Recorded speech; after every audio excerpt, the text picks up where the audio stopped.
Hi, I'm Elia Einhorn. Welcome to the Talkhouse Music Podcast. Here at the Talkhouse, we pair notable musicians for thoughtful, unmoderated conversations and release new talks each week. Regular listeners will have caught recent episodes like the Smiths' Andy Rourke and Dolores O'Riordan of the Cranberries discussing their new band, Dark, or Vince Clarke of Depeche Mode, Yazoo, and Erasure with Jean-Michel Jarre, featuring a synthesizer tutorial by LCD Soundsystem's Gavin Russum. Check out these and all of our past episodes, and subscribe to get new ones on Stitcher or iTunes. Today's guests are Wayne Kramer and Tommy Stinson with a special appearance by the Hold Steady's Craig Finn in an episode recorded live at the flagship Sonos store at 101 Green Street in New York City. Tommy Stinson is best known as the bass guitarist for The Replacements, the iconic cult 80s band that ushered in the age of alternative rock. He was also the longtime bassist for Guns N' Roses, with whom he toured the world and recorded Chinese Democracy. Today, Stinson fronts his reunited band Bash and Pop. They'll spend much of this year touring their new record Anything Could Happen. Wayne Kramer got his start as guitarist for the MC5, the legendary Michigan punk band known for their anti-establishment messages. He's also played with Gang War, his group with Johnny Thunders, Mudhoney, and more, and even worked with Gigi Allen. Now Kramer co-runs Muscletone Records and works with Jail Guitar Doors, an organization that works to provide instruments and concerts to prisons around the country. He also scores for film and television. Wayne and Tommy sat down at the Sonos store in November when a collaborations tour brought them to Manhattan for a pair of shows. Their chat takes on America's current political situation and how the arts can help, Tommy's older brother Bob Stinson teaching him to play the bass, and why Tommy had trouble learning the MC5's iconic Kick Out the Jams. A quick note. Tommy was so excited to start talking with Wayne that he didn't even wait for the event to start, just dove right in and told us to start rolling even before we closed the soundproof booth's door. When you're working with a replacement, you're working with a replacement. Check it out.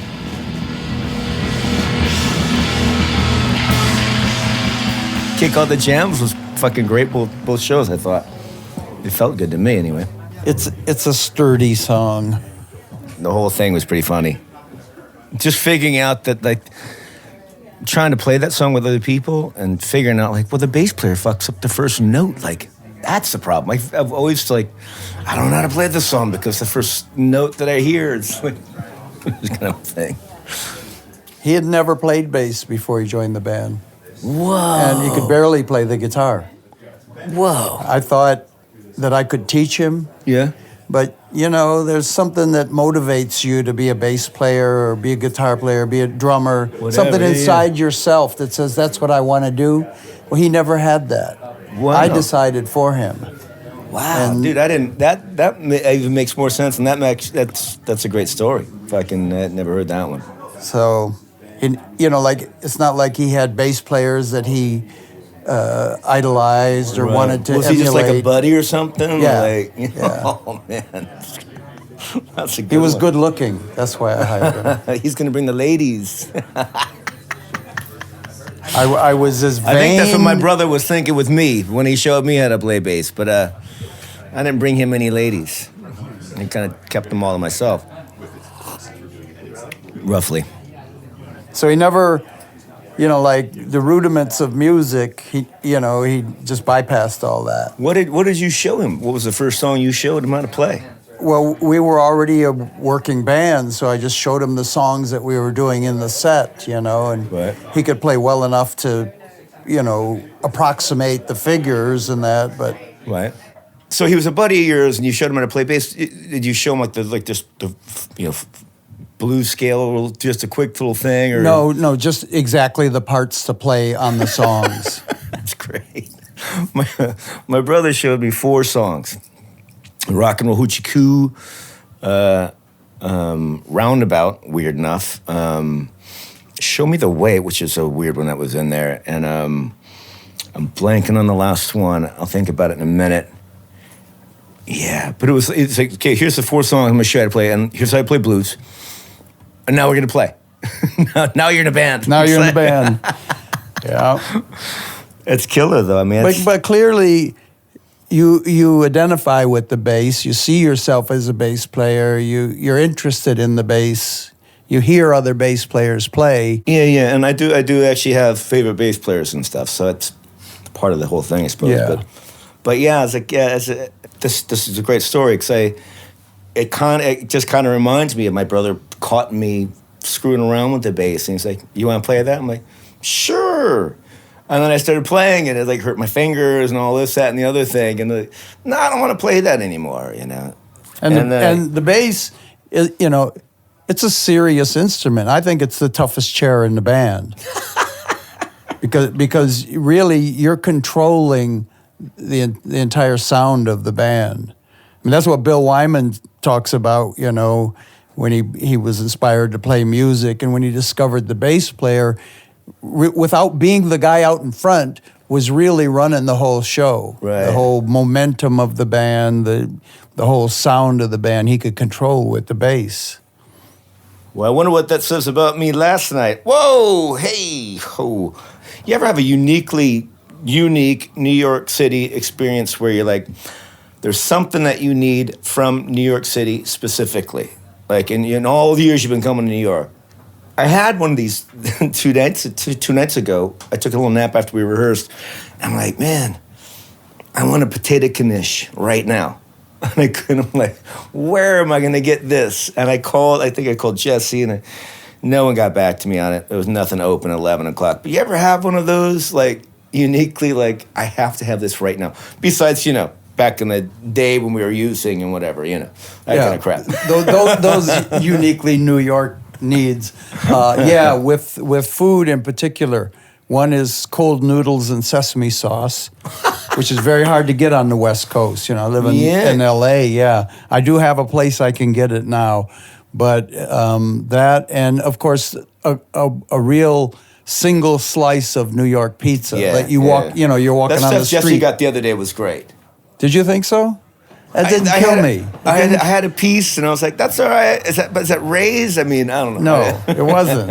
It was. Remember when Ray's was great? Though? Yeah, that pizza we got the other night was kind of like arty California pizza. I wasn't down with that at all. I said, "Oh, come all the way to New York for this." Ooh. That's fine. I was fine with it. I guess I was just kind of extra hungry at that point.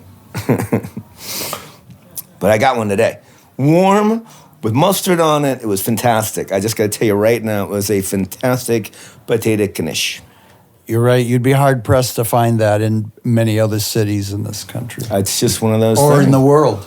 Yeah. It's a uniquely New York thing. Yeah. Hey, let me ask you this. I was thinking about all kinds of stuff this morning I want to talk to you about as long as we're doing this kind of thing here.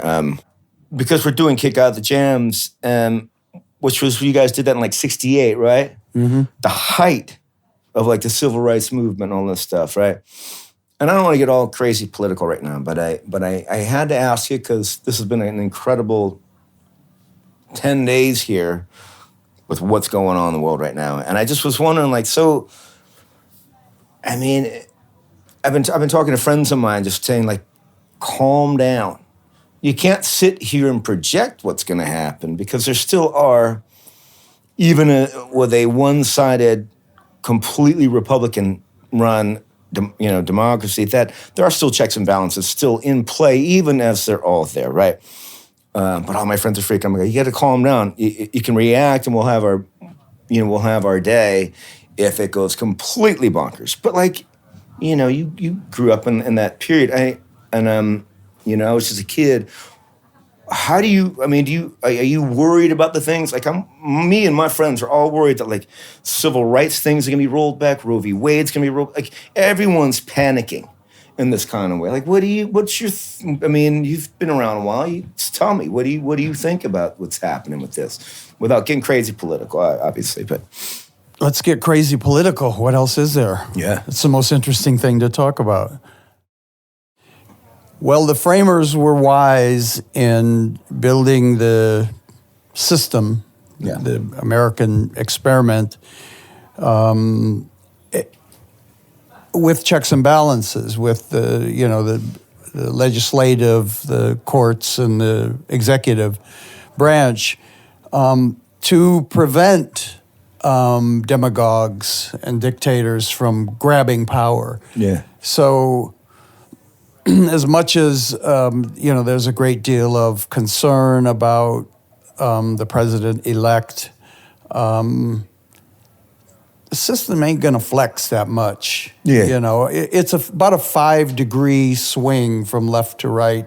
So we don't have to all be worried like shit is going to completely go down the toilet right now. The whole country's going to go, the apocalypse is coming. I seriously, my friends and people that I've been talking about this last week, like, have been just beat up by it. And I'm like, I was too. And I'm going, but wait, there are still things in place to keep that from happening. Well, change doesn't actually happen that quick. I'm always amused by change candidates. I mean, even Barack sold himself as a change candidate. And got stuck in the same mire. The president is a change candidate. But the system is not designed to change. It's designed for more of the same, to keep everything moving forward bit by bit, piece by piece. Change comes in one little piece of legislation, one court ruling, public opinion, and it happens over long periods of time, more than one sitting president, more than one Congress. Change happens very slowly.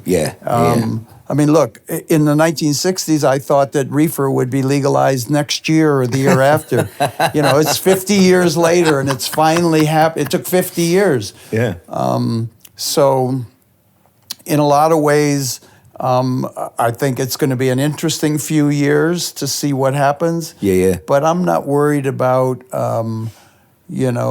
this...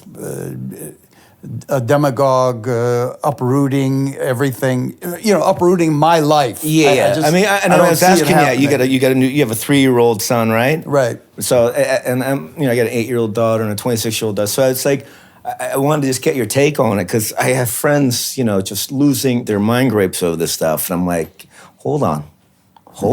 Yeah. Everyone's got to just calm the fuck down for a minute because It ain't the apocalypse can't just happen overnight. No, it's not set up. There's some pretty good safeguards built in. I mean, and already, the things that he talked about on the campaign trail, he's discovering that you don't just walk in and by fiat declare that all this stuff is going away now, and I'm going to come up with something, and it's going to be fabulous. It's going to be terrific. You're going to love it. And this shit don't work that way. It's way more complicated than that. Yeah. So, he's going to get spanked, I think, when he walks in office. Because his own party's going to, dude, that wall thing, that's not really going to happen. We got to just tamp that down a little bit. His own party isn't actually his own party. I mean, he's got as many problems with the Republican Party as he does with the Democrat. Yeah. I mean, he was a Democrat before he was a Republican. Yeah.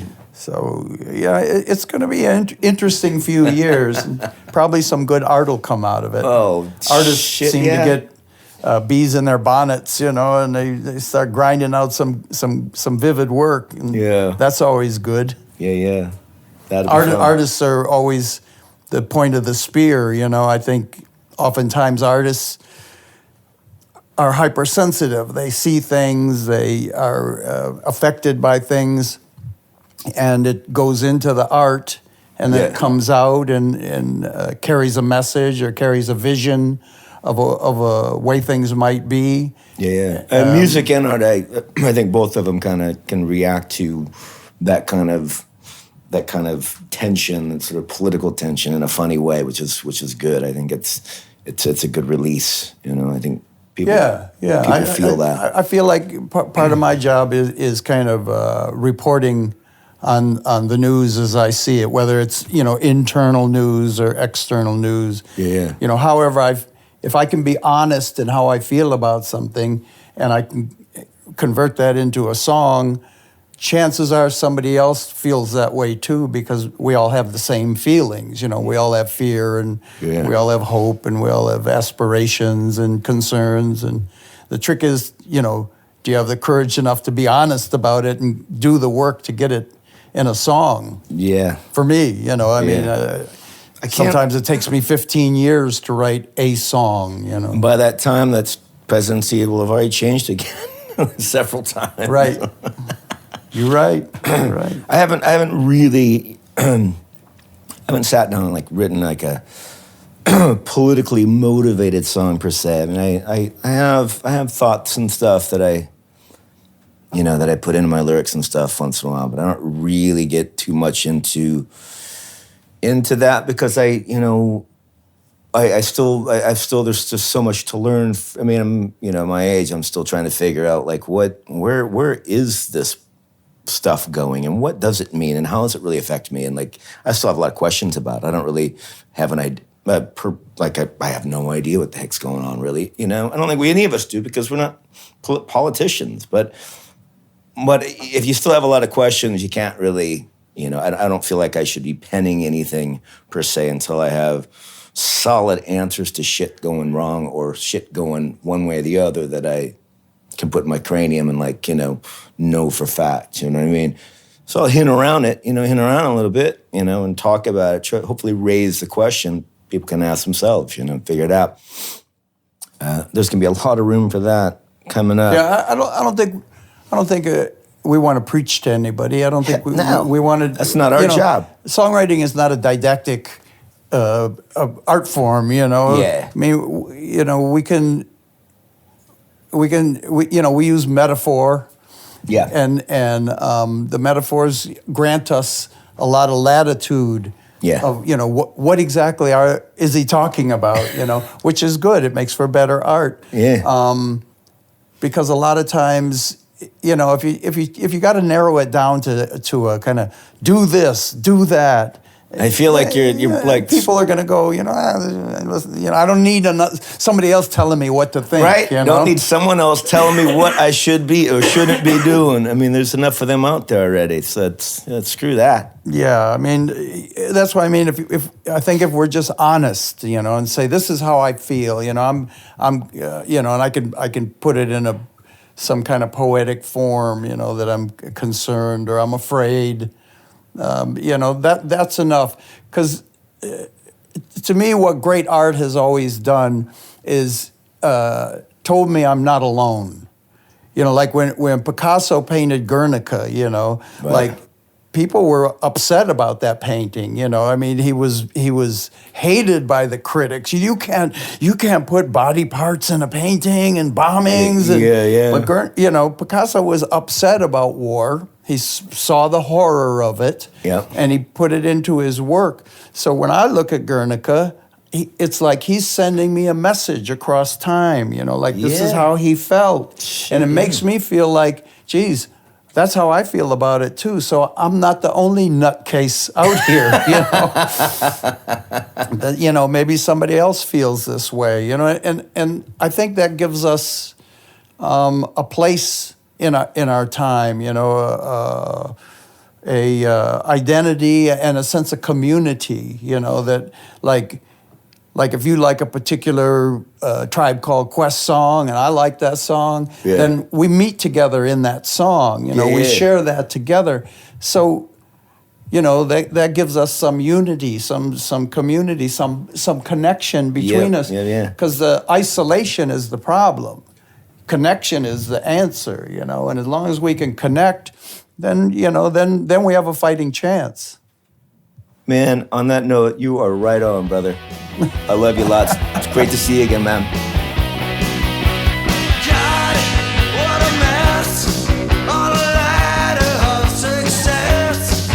Where you take one step and miss the whole first run. Dreams unfulfilled, graduate unskilled. And beats baby cotton and waiting to be forgotten. Wait on the sons of no one, bastards of young. Craig fucking Finn. Come on in, bud. All right. These are questions that came in from the internet. Nicholas Nunzi in Brooklyn. This is a question for Tommy. He's asking about Minneapolis, but I guess to boil it down, he wants to know if you have a favorite Husker Du song. Nope. No. No. played with them a bunch, toured them a whole lot. I'll be frank, I wasn't really a big fan. Really? Wow. Yeah, I wasn't. And it's not like it was like a bad thing. It's just like I like Black Flag. They didn't move you? No. Okay, interesting. Sorry. Wow. All right. No, I think that's a good answer. Terrible to say that, but it's the reality. Fascinating.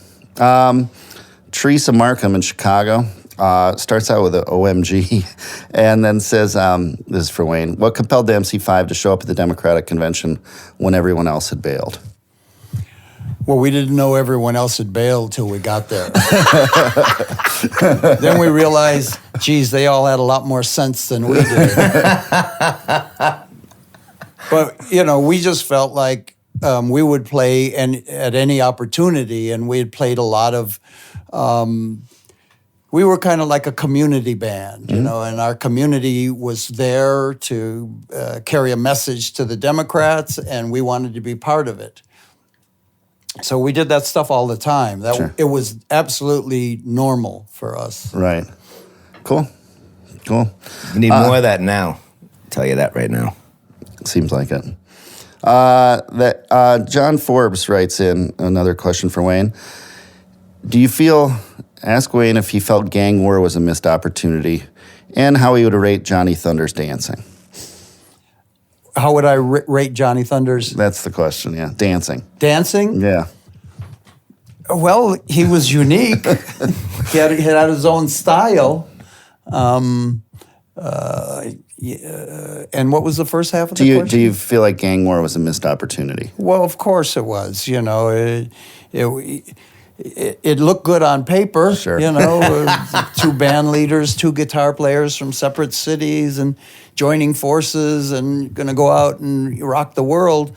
But, you can't hardly talk about that band or that era in my experience without talking about addiction. Yeah. And anytime addiction, whether it's alcohol or opiates or amphetamines or gambling or sex or food for that matter, anytime that you have behaviors that take priority, then the thing you're trying to do is going to suffer. So anytime we had something that we tried to accomplish, we always had to cop first. Mm-hmm. And so that was actually the priority. And it was all kind of doomed from the beginning. I mean, it was a missed opportunity, but in reality, it never had a chance. Sure. How much touring did you do in that? As much as you can do in a year or 18 months that it lasted. Yeah. Up and down the East Coast and around the Midwest once. Because I don't know if you remember, Tommy, but I'm pretty sure that there was a really cool gang war poster in Norfolk for years. I think the story is, if I recall this correctly, you guys played the entry, 7th Street entry, and blew up Bob Mould's guitar amp, and he was stoked about it. If I remember this story right, he probably tells it better, but you guys played, and one of you blew up his little Fender or whatever, and he was like pretty elated by that. That's cool. That's cool. My Ooskadoo story. And one more for Tommy. Why have you waited a quarter of a century between Bash and Pop records? That's a really fucking good question, bub. It wasn't really about waiting. It was more about, I think the material that I wrote for new record was reminding people of the Bash and Pop record I did back in the 1900s, and because it was reminding people of that, and it wasn't a solo record per se, like me by myself. It was a band record. It made sense to call it that record, call it Bash and Pop, and I had to think a lot long and hard on it because I wasn't really sure I felt comfortable doing that because two of the members of Bash and Pop had died. And it's a different band, but the material is like, it's similar in its makeup, very sort of kind of rock and roll rootsy kind of thing, which it's my flesh and blood basically of that kind of music. Cool. Well, that's what I got for you guys. Good. Let's get out of here. Thanks. Thanks, guys.